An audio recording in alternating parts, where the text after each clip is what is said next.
Can they still get on it the same way? Yeah.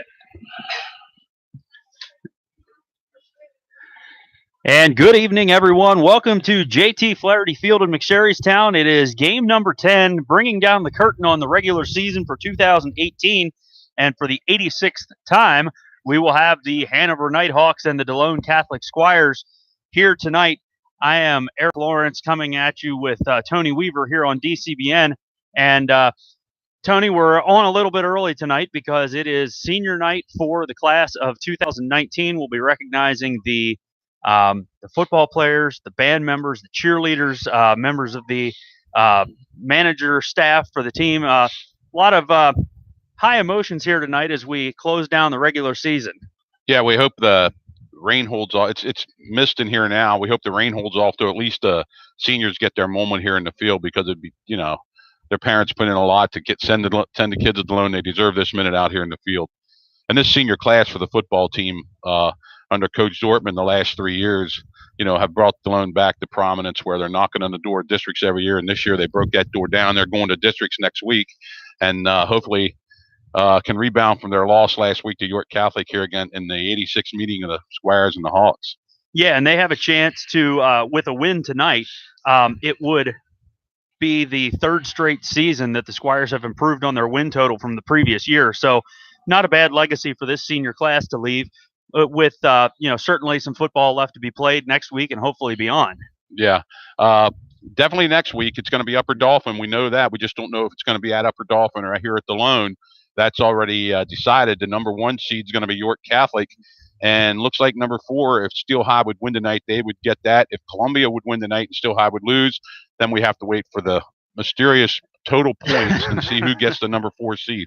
And the same thing we're actually looking at tonight, if Delone plays at home or not. Is, right. We have to wait till at least tomorrow when the final strength points are given. Well, and the other side of that is York Catholic is at York Tech tomorrow, so we probably won't officially know until Monday morning. I was talking to AD Tim Bonnets about that this afternoon, and he said, obviously, that is the only game that's being played tomorrow that's directly affecting it, but there could be. I'm just going to go out on the limb here and say York Catholic's going to beat York Tech, but I would think. But the other thing is, if there are other games, opponents of opponents that play on Saturday. Exactly, and you know what? With this weather tonight, you don't know how bad it is north of us or east of us or west of us, so there might be a game or two canceled and played tomorrow. So yeah, you're going to have to wait till Monday at least till the district sorts things out. But I do know that if a game is not played tomorrow, it's not going to count. So I mean, everything's got to be done tomorrow. Right. And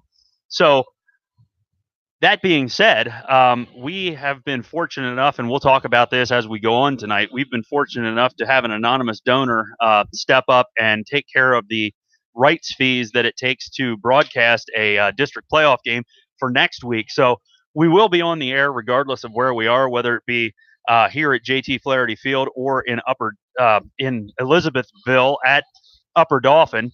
For a lot of reasons, obviously, we'd much rather it be here, but we'll take our show on the road if need be, and we're going to put this out there. Should the Squires advance, it's we need to get the rights fees taken care of for the championship game. We'd like to do that, obviously putting the cart before the horse, but we've got a plan for this. So if there's anybody out there that can help us with that, we'd appreciate it. If you could contact me here at Delone Catholic, it's elawrence@delonecatholic.org or 717-637-5969 extension 201.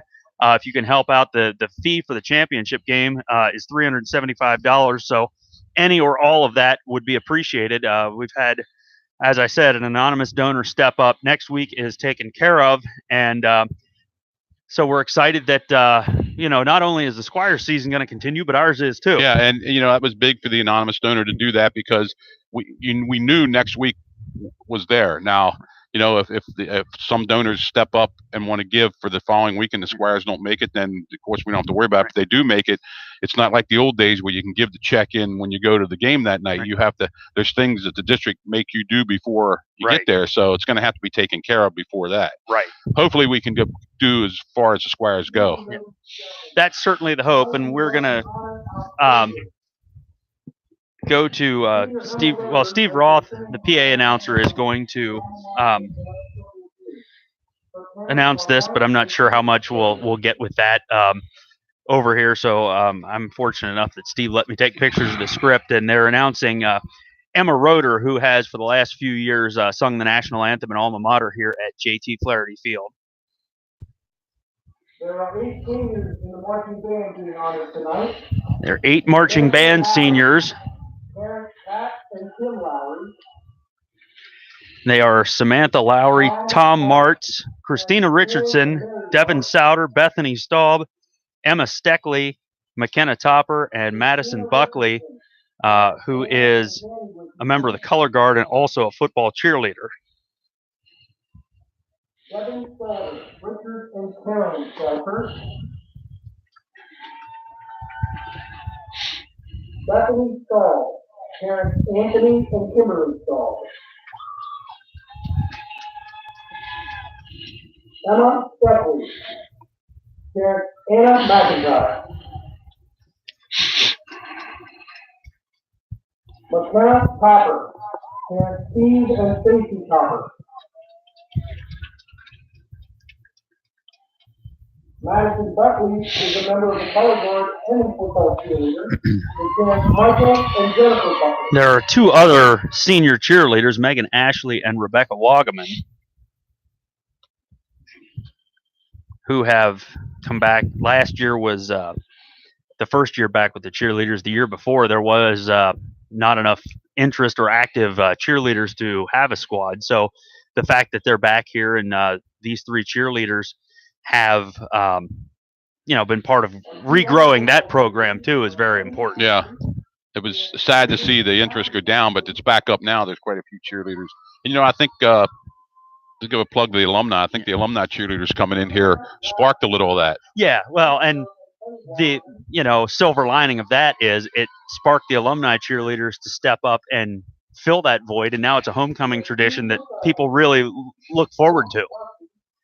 And the football managers are Brooke Perkins and Brady Zumbrum, and that's a role that certainly can't be underappreciated. They go through camp and the whole way through the season with these guys and are as much a part of the team and the success as the guys on the field.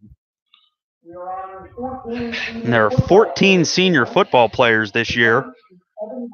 Evan Brady, Logan Brown, Tyler Deal, Zach Groft, Gabe Hernandez, Dylan Cadis, AJ Noblock, Sean Croner, Bryce Leonard, Marcello Malvone, Tyler Monto, Chico Operanozzi, Andrew Shipley, and Marquise Sweet.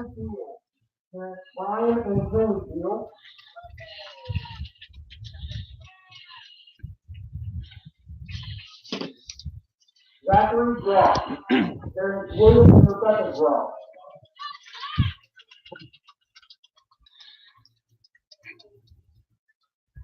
Gabriel Hernandez, parents Fernando and DeSales Hernandez.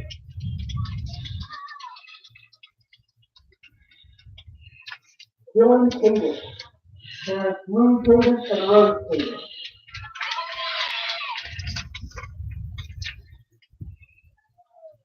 Andrew Noblock, parents Bill and Josephine Noblock.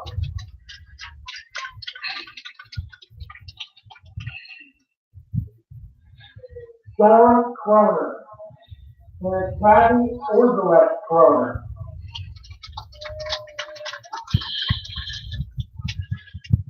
Bryce Leonard, parents Thomas and Cynthia Leonard.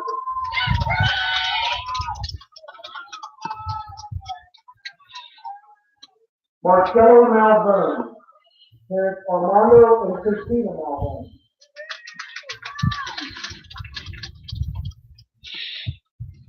Tyler Monto, parents Philip and Sandra Monto.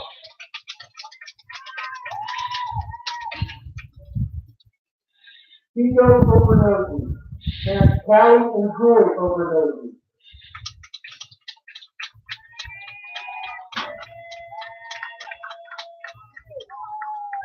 Andrew Shipley, parents Jeffrey and Holly Shipley.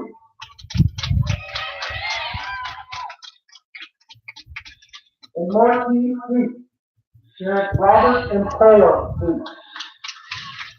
And there they are, the senior members of the marching band, the cheerleading squad, the football managers, and the football team, members of the class of 2019, who have given a lot to these programs over the last 4 years, and certainly their contributions will be missed. I guess if there is an upside to this is kind of the first of the last for the seniors. It's not exactly like the spring sports where they're playing their last game, or in some cases graduating and then playing their last game. But there's a lot more of their senior year left. But as we all know, this year gets away from them fast, and a lot more to come, and a lot of milestones. But this is a big one for these kids who have given a lot to these programs. When I coached, we always senior night.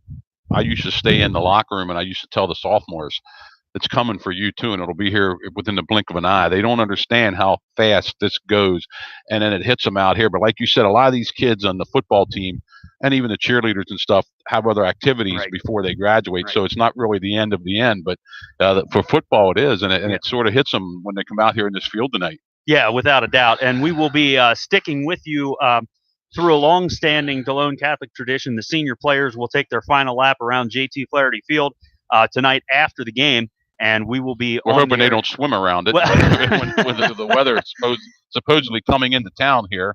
Yeah, that's something that we're going to have to watch out for. As Tony said, it did drizzle fairly heavily a while ago during pregame warmups. Unfortunately, it backed off a little bit here to let these seniors and their parents have their moment.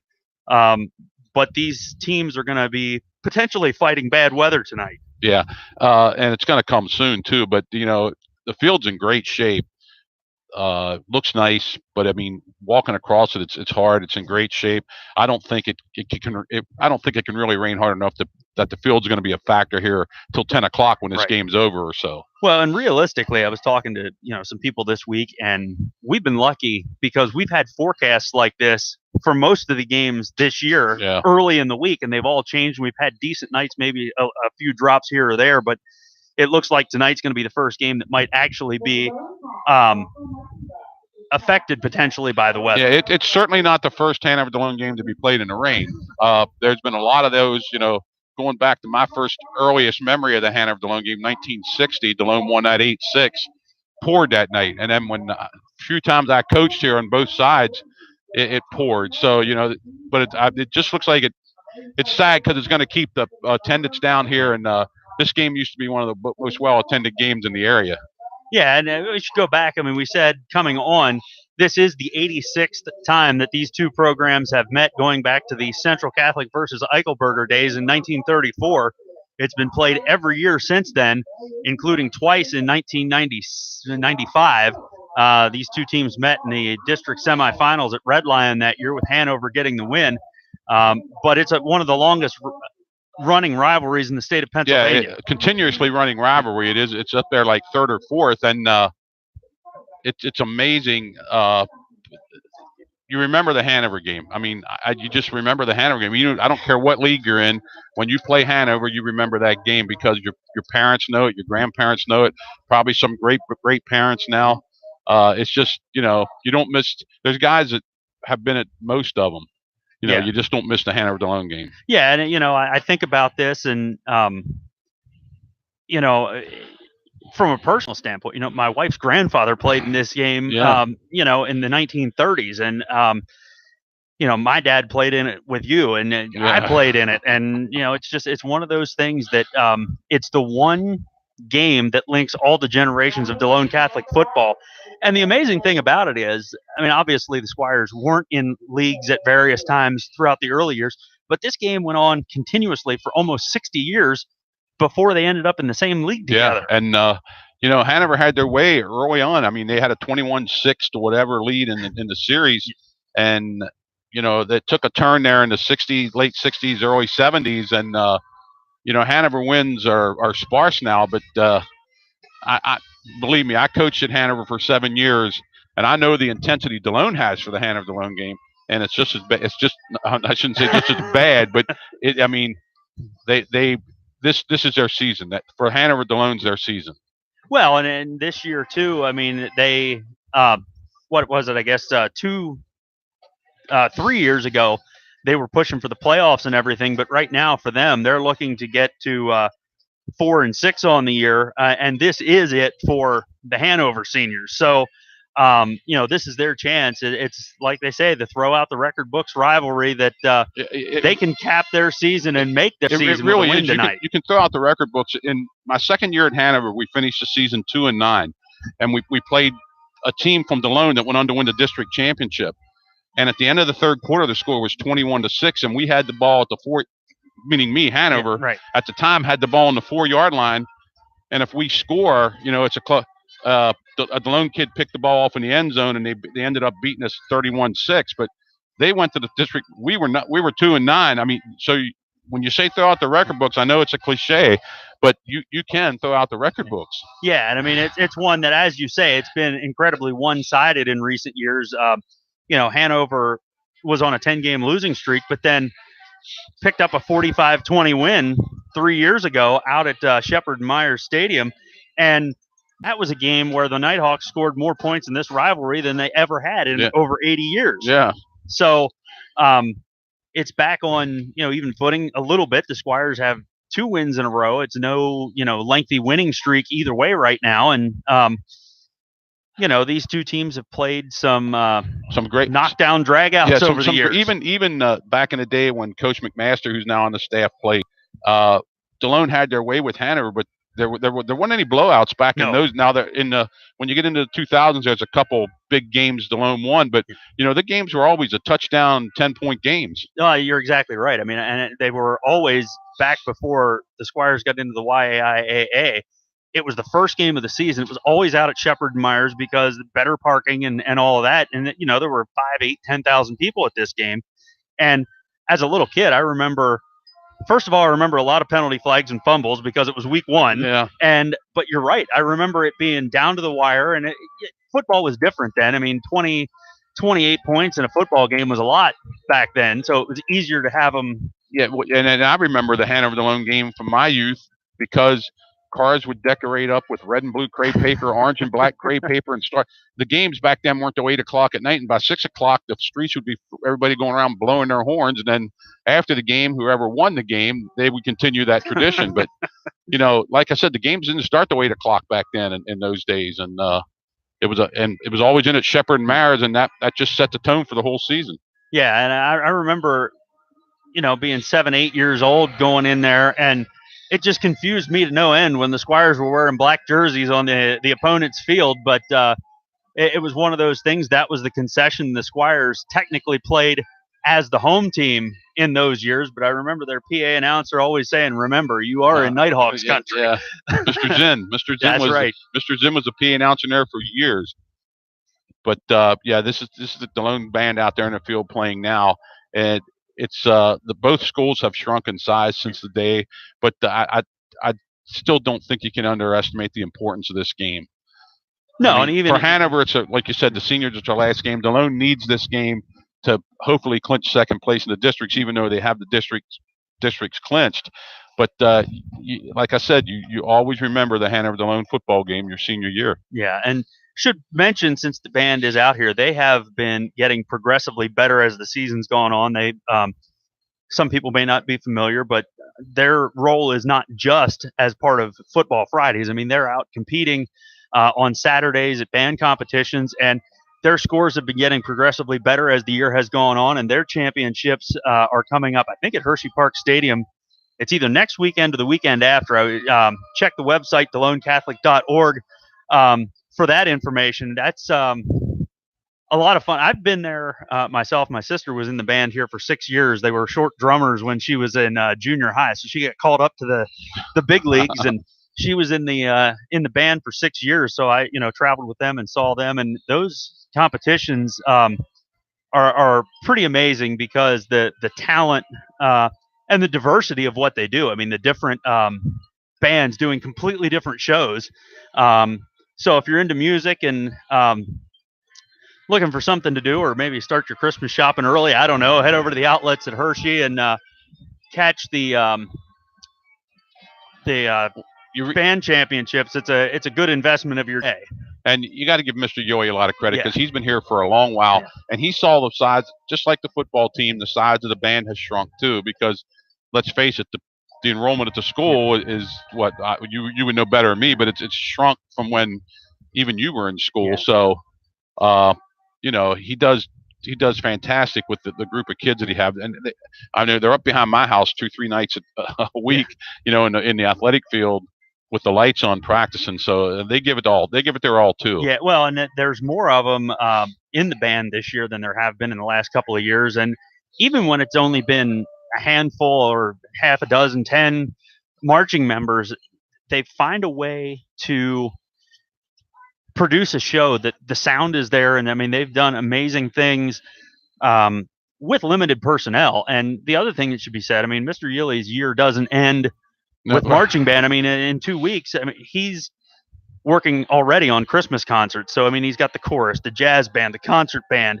Mrs. YAIAA is doing the flute choir and all these other ensembles. And this year, the odd numbered years are musical years in the drama department. So in the spring, they'll be putting on an as yet unnamed musical, but that's something that we would encourage everyone to keep an eye out for, because the drama department as a whole does a great job, but the musicals are incredibly popular. 2 years ago, they did The Little Mermaid, and it was an amazing show.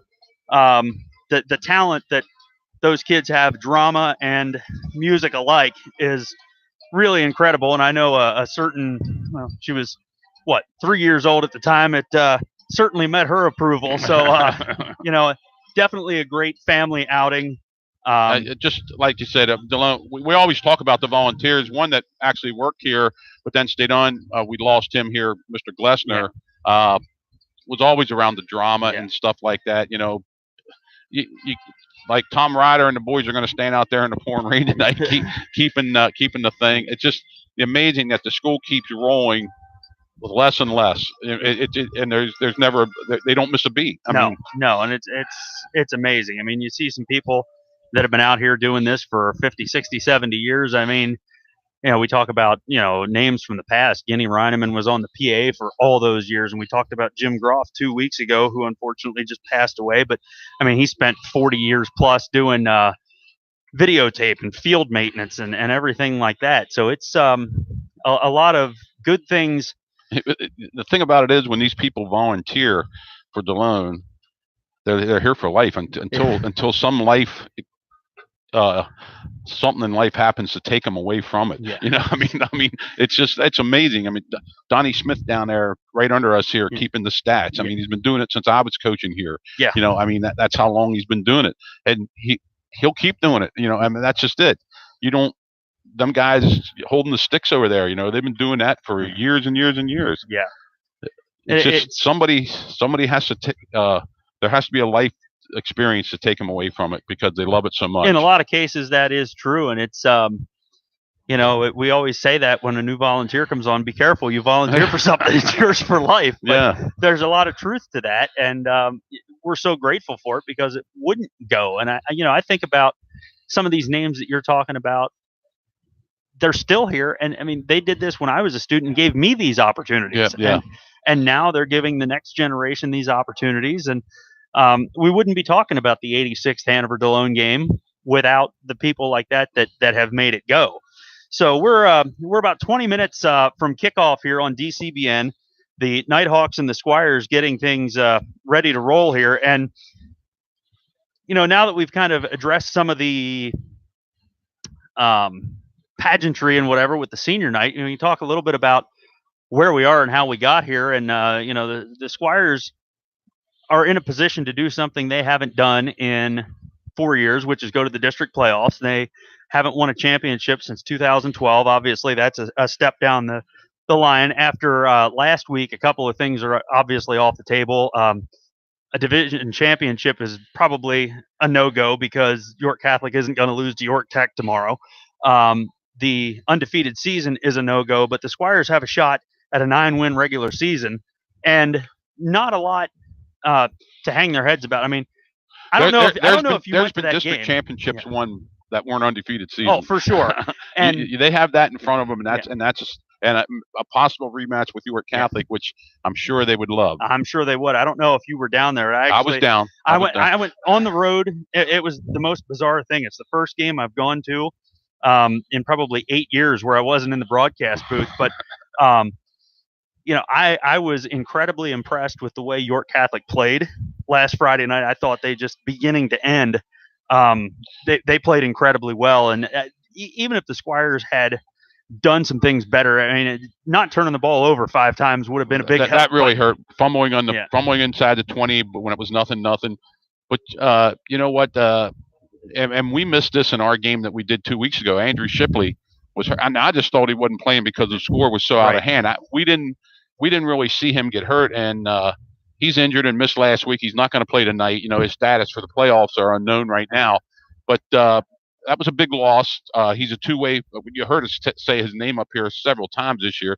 A two-way starter, and in high school that happens a lot. You lose a guy, you lose 2 starters because most of the good players on the teams we play, which are small double-A teams or triple-A teams, go both ways.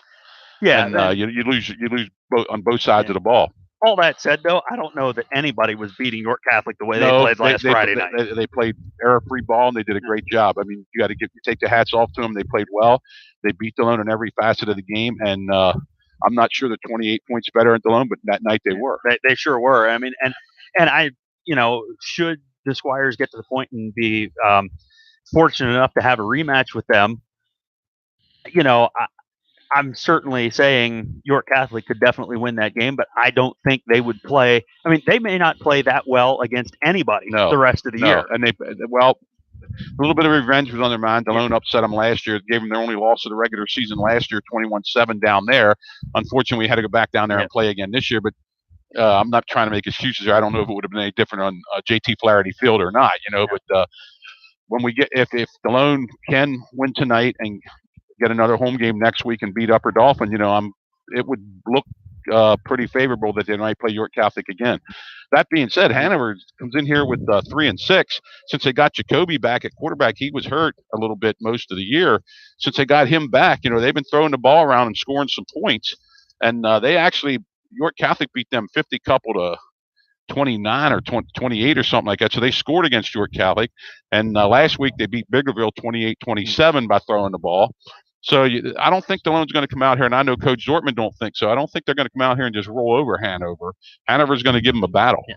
Well, and that being said, I mean, Hanover has had a pretty good run here over the last 4 years. I mean, this senior class has been part of that.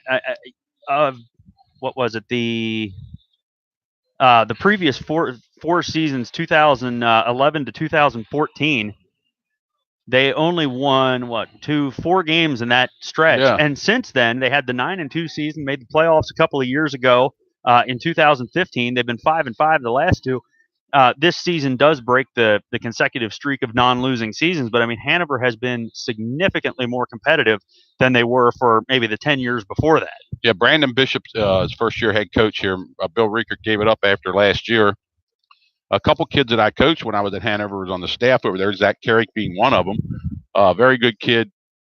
Nothing but the best for the kids in mind. And, they're moving in the right direction, and they're going to give Delone a game here tonight. But hopefully Delone can take care of business and get out of here without anybody getting hurt, which it's sort of, as a broadcaster, it sort of upset me when I found out that Shipley got hurt. We didn't. But, again, I just thought he wasn't playing because of the score. I didn't know. Until after the game when I started to speak to people that he came out of the game injured. Yeah, and it wasn't one of the situations where he was laying on the field and somebody had to go out and get him. He got off the field himself, and and I mean it's just one of those things that it happens. And like you said, I mean that game was out of hand pretty early, and I mean a lot of the starters didn't play. And that's what they really didn't at halftime. I don't even think he brought the first team out after halftime. Because it was a running clock at halftime. Yeah, so it'll be interesting to see. I mean, the Squires have only had 3 games all year that haven't been running clock, and Littlestown, Bermudian, and York Catholic. Yeah. So the other point we should bring up is the Squires 4-0 at home this year and have allowed a total of 3 points. They gave up the long run 2 weeks ago that ended up in a Fairfield field goal. But they were running a stretch of almost 13 quarters of shutout football here at JT Flaherty Field. Yeah, and Fairfield, actually, talking about Fairfield, they qualified for the District A playoffs because there's only 3 teams in District 3 in Class A, and Millersburg don't have a win. Fairfield got a great big win last week against Yorkboro Tech. They actually mercy rolled them, and they're going to the playoffs against Halifax. And, you got to feel good for that team because, I mean, this is a group, particularly the seniors, that 3 weeks before this season didn't know if they were going to have a season. And that would have been, looking back, that would have been a shame because they got some football talent on that team. Yeah. There's not a lot of it. They can't build around it. But the nucleus, we saw it last week, 2 weeks ago when they played the Squires here. There's a couple kids in that team that can play. Yeah. I mean, their biggest problem is they don't have numbers. Yeah. And, I think if there were some more kids and they get some guys off the field, they would be in a lot better position. But the fact that they went from possibly not having a varsity season to a district championship game in and 2 3 wins. months. Two wins. I mean, we thought they're not going to win anything. Right. But they come out and got 2 wins, which is huge for them. Yeah, absolutely. And, obviously the circumstances are a little strange here in District 3. It's a very big school heavy district. So lower numbers at single, double, and triple A. But that said, they had to go out and win some games, and Millersburg didn't, and they did. Yeah, and if Fairfield wouldn't have, they wouldn't have won. I mean, Millersburg would have because, they play bigger schools. Right. And so the Squires out here on the field doing their final stretches and preparations. We're about 13 minutes away from kickoff in the 86th meeting between Delone Catholic and Hanover. And just a couple of other items of note. Other games tonight, and actually, I don't know if I have this wrong. I have it listed that York Catholic game is tonight at York Catholic, but that might not be. That's what's on the schedule here from. Yeah. Okay, so maybe I was just talking to somebody and got that backwards, but that game could be tonight too, and that would take care of a lot of things. I mean, it still wouldn't be official as far as the district brackets or anything. Come to think of it, last Friday night when we were down there at York Catholic for the Delone game, they didn't announce the seniors or anything. So it may be that Tech's playing at Catholic tonight. Yeah. So in any event, it is kind of rivalry week here. It's Bermudian Springs and Biglerville, and Hanover and Delone, obviously, and York Tech and York Catholic because they're right around the corner from each other, and then Fairfield at Littlestown is kind of the whoever's left game. Yeah. But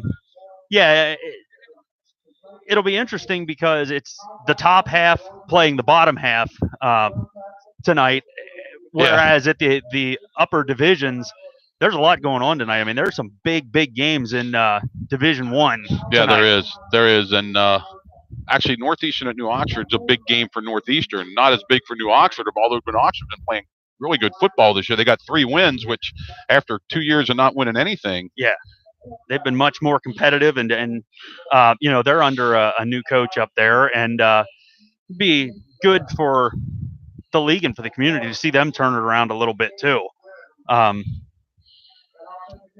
So elsewhere, you already touched on that. Southwestern and Spring Grove are playing to see who will no longer be winless in Division 1, which is unbelievable. Yeah, that's a little bit of a shock there.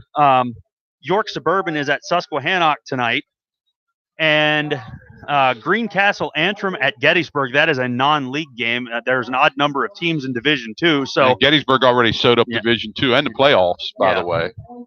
Yeah, and this is the first time that Gettysburg has won a division championship since joining the YAIAA in 2014, I believe. Trinity's at Camp Hill tonight, and that's another one of those older than the Hills rivalries. And they're literally 5 minutes from each other, like Delone Catholic and Hanover. Trinity, I mean, we pull for the old CPCL teams anyway, but we need Trinity to get that win tonight, especially that would really almost secure the Squires playing at home next week. Another big one in that regard is Milton Hershey at Steel High. Yeah. If Steel High could find a way to win that game, that would be a big help for the they too. If they almost have to win. If they lose and Columbia wins, they might get they might get cut out of the playoffs. And Well, I couldn't believe that either. Columbia saved their season. They started 0-6 and have won their last 3 games. So yeah, I mean, and Steel High is only 4-5. I couldn't believe that. I mean, they've lost 2 in a row, I think. They lost last week 56-55 to Boiling Springs. So they have athletes in that team that can score. A defense is just a rumor, though. But, so the other game in that interest group is Elko at Columbia, and I don't know much about Elko, but I don't either. Yeah. And actually, I don't know much about Columbia since we haven't played them this year. We played them last year, and but they were not very good. I know they started 0-6 this year and won their last 3 games. So, and then other games that involve the AA teams in District 3 is Newport at Juniata, Line Mountain at Upper Dauphin, which is one that we'll try to keep an eye on if we can, and Lancaster Catholic is at Peckway Valley. So that kind of rounds out the games of interest to Delone Catholic and to general interest high school football fans in the greater Hanover area.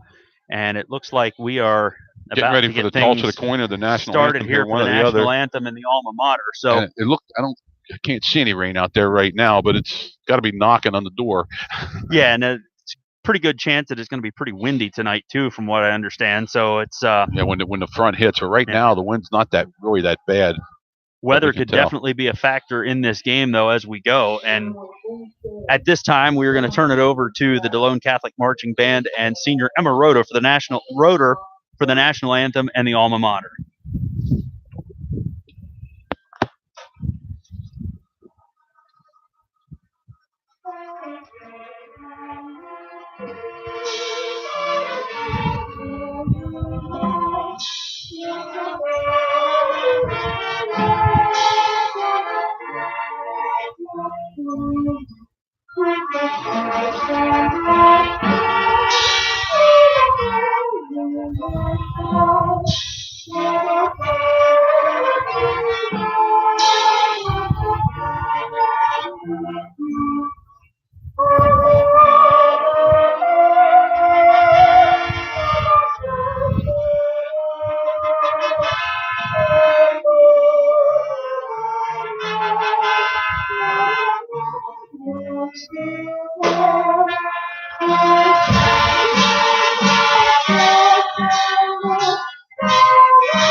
That is the Marching Squires with the Star Spangled Banner and the Delone Catholic alma mater.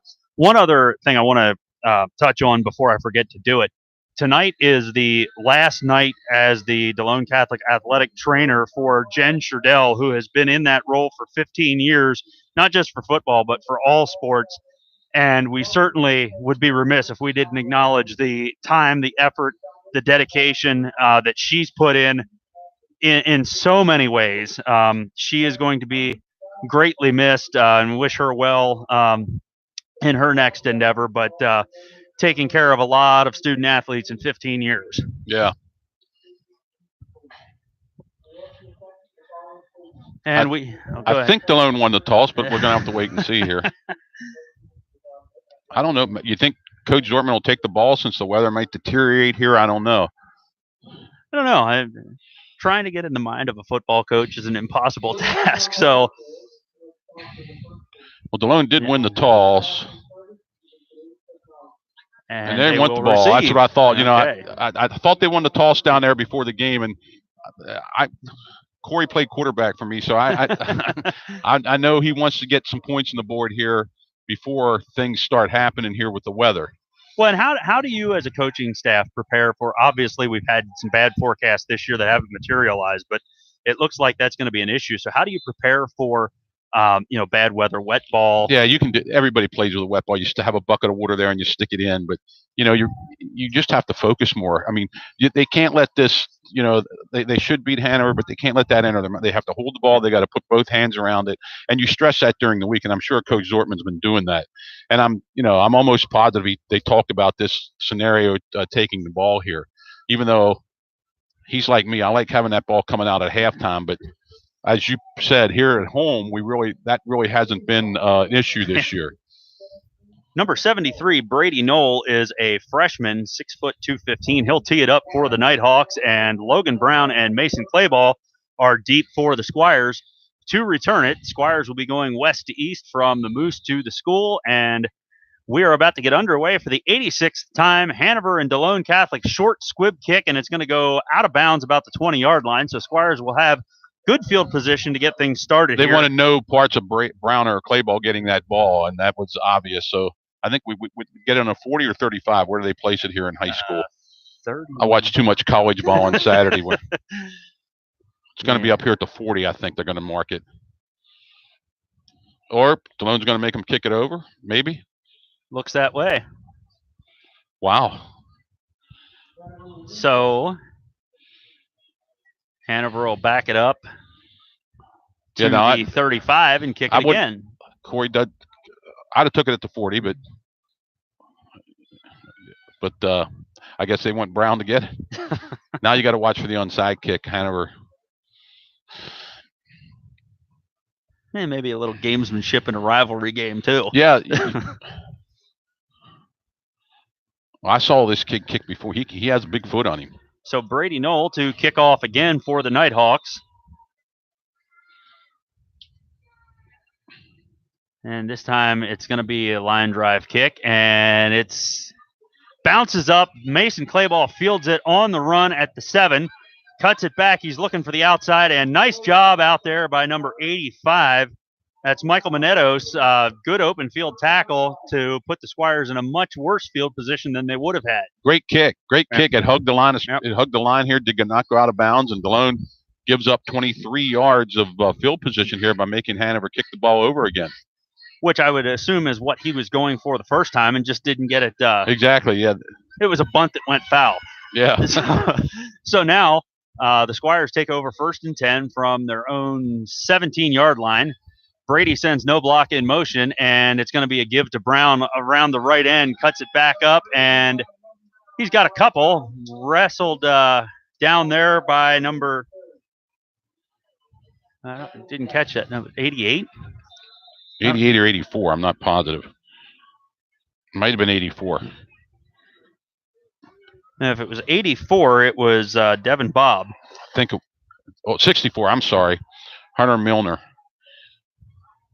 This time, Brady gives up the middle. That is Tyler Monto. He's close to first down yardage. He might be about half a yard short there. I think he has to get to the 27. They're going to mark it. They're going to mark it as a first down.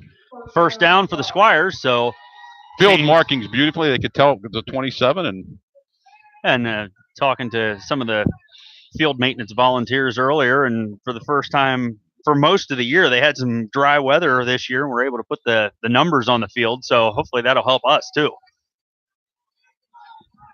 This time, Brady gives to A.J. Noblock, who is into the secondary. He's got another first down, still churning his legs. carrying a pile out close to the 45-yard line. First down, Squires.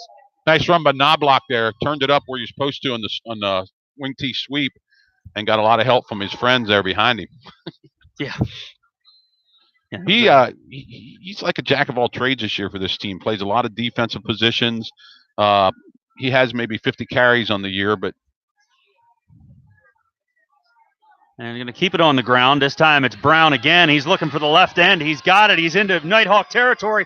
Cuts it back, spinning, and tripped up by number 52, Shane Wareheim, but another first down for the Squires. 21-yard pickup that time by Brown. Transfer from Hanover. A lot of the kids from Hanover know him. Squires have something going here. Yeah, nice drive here to start the game. Just underway for the final game of the regular season in 2018, Hanover and Delone Catholic. Brady gives to Brown again. He cuts it up. He's got Chico Operonosi in front of him, and it takes 3 Nighthawks to bring him down again after another first down. Another first down, pick up about 14 yards on that play. That was a great initial hole there by the line. And again, Brown cut that sweep up where he's supposed to there. Brown and Chico both went through that hole untouched. Brady gives straight up the middle to Monto. He's got a yard, maybe 2. Nice play that time by Milner again. Ball spotted at the Hanover 19. Second down and about 8. Hawks sitting in their 4-4 defense here. Tackles out in the B gaps. Both linebackers down there in A gap. This time Brady's going to look to throw, rolling out to his right. And he's got time, but he's going to tuck it down and run now. Cuts it back. He's got a first down. Was still on his feet, and he is inside the 10-yard line. It'll be first and goal for the Squires. Great coverage by the Hawks that time in the secondary. Brady had nothing. Plus, he was getting pressured that time from the right side. So he just tucked it and went, which we haven't seen a lot of this year. No, but certainly it's something that we know from last year is in his arsenal, but if he didn't have to do it, why bother? So the Squires now first down and goal at the 8-yard line. Squires heavy this way to the left side. And he's going to give to Brown, who cuts it back up. He's inside the 5 and dragged down at about the 3. Wareheim again on the tackle. Squires went heavy to the left side that time, ran the sweep. Good initial blocking inside there. Gave him, I guess he got 5 down to the 3 here. Yep, it's right on the extra point mark there.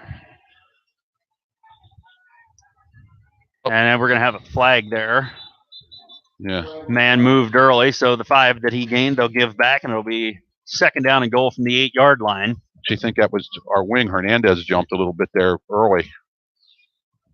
You don't want to miss that. You get in the NFL, you get fired now for missing that.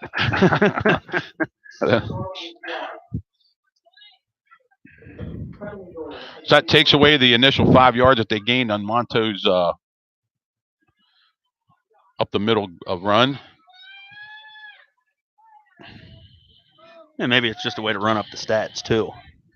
Have to get that 5 yards back now. Going to send no block in motion from left to right. Rolling out to his right. He's got pressure from the backside. Pulls it down, and he is back down to about the 2-yard line. That's Brady. It's going to bring up a third down and 3. Number 18, Sam Duvall, was giving chase for the Nighthawks.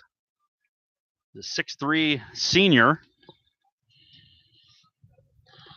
Wide side of the field is now going to be the left side here. Let's see if they go heavy on the left side here like they have been here tonight. See where the tight end goes. Split end actually going to go to the right. Got a tight and a wing over here to the left side. Brady rolling to his left this time. Monto picks up the block. Brady looking to throw. He's got a man open, and it's broken up. Threw into heavy traffic there. Number 85, Michael Manetos, knocked that one down. He had a man kind of coming across behind there, but then Manetos stepped up in front and batted it away. So it looks like the Squires are going to attempt a field goal here by Tony Espinoza. Good pressure by the Hawks that time, too. Yeah. Nothing more than an extra point, but it is a little bit of an angle here. Tees down at the 10, so it'll be a 20-yard attempt. Good snap. Good hold. High kick. And it is no good. It looks like that'll be wide right. So after a long, well-sustained drive by the Squires, come away with no points, and the Nighthawks will have the ball. That had to be wide right because it was long enough, and there was a little bit of an angle to that kick. So the Squires get the kickoff, drive down all but 3 yards, an 80-yard drive, but come away with nothing. Yeah, so the Nighthawks will have it for their first go at first down and 10, and the ball comes out to the 20-yard line. If it's, I guess, anything inside the 20 that's missed comes out to the 20. Hawks,